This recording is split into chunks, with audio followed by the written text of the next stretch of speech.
আলোচনাৰ কথাটো চিচি বৰগাঁও যিটো সমষ্টি বহু প্ৰত্যাশিত এটা সমষ্টি। ইয়াত ৰাইজৰ আৱেগ জড়িত আহে। আজি স্বাধীনতাৰ কালৰ পিছত আজি 70 বছৰ পিছত চিচি বৰগাঁও সমষ্টি হৈছে যিটো সংৰক্ষণমুক্ত, সকলো জাতি জনগোষ্ঠীৰ মানুহে প্ৰতিনিধিত্ব কৰিব পৰা এটা সুবিধা কৰি দিছে।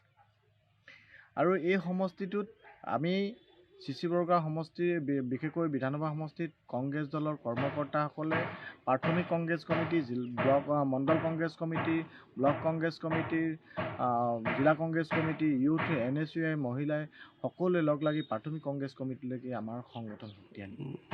আৰু এই শক্তিশালী সংগঠন থকা আমাৰ সমষ্টিটো আমি অসম প্ৰদেশ কংগ্ৰেছ কমিটিৰ সভাপতি প্ৰমুখ্য বিষয়ববীয়াসকলক আৰু আমি অনুৰোধ জনাওঁ যে এই সমষ্টিটো আমাৰ কংগ্ৰেছ দলৰ হাতত থাকিব লাগে, কাৰণ আমি এই সমষ্টিটোত আমি জিকিব পাৰিম।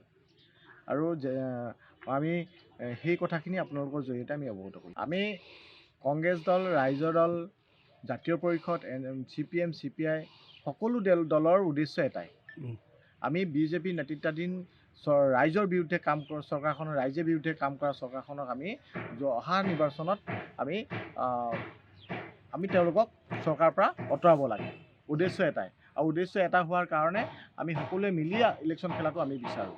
কিন্তু মই এটা কথা নকওঁ যে আমি কোনে কাৰ প্ৰতিনিধি প্ৰাৰ্থিত্ব ডিক্লেয়াৰ কৰিছে সেই কথাখিনি মই নাযাওঁ। কিন্তু এই কথাখিনি অসম প্ৰদেশ কংগ্ৰেছ কমিটি, ৰাইজৰ দলৰ সভাপতি, ৰাইজৰ দলৰ বিষয়ববীয়াসকল, CPM, CPI, জাতীয় পৰিষদ সকলো অসমৰ নেতৃস্থানীয় ব্যক্তিসকলে, দায়িত্বত থকা ব্যক্তিসকলে আলোচনা কৰিব।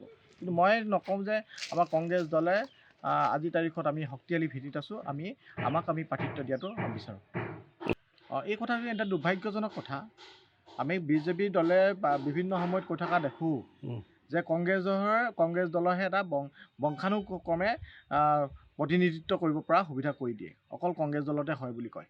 কিন্তু এতিয়া বৰ্তমান সময়ত দেখিছোঁ BJP দলতো তেনেকুৱা চিন্তা চৰ্চাবোৰ হৈছে। আৰু অতি দুৰ্ভাগ্যজনক কথা, এই কথাখিনি মই ৰাইজলৈ ঠেলিছোঁ। চিচি বৰগাঁওবাসী ৰাইজে ইয়াৰ উত্তৰ দিব সময়ত, যে তেওঁলোকে বহু প্ৰত্যাশিত সমষ্টি বুলি কৈছোঁ নহয়, এইটো বহু আৱেগত জড়িত এটা সমষ্টি। ইয়াত কোনোবাই ইচ্ছা কৰি কাৰোবাৰ ঘৰৰ পৰিয়ালৰ মানুহ কাৰোবাক যদি প্ৰতিনিধিত্ব কৰিব বিচাৰিছে, ইয়াৰ চিচি বৰগাঁওবাসীয়ে ইয়াৰ উত্তৰ দিব সময়ত। ধন্যবাদ।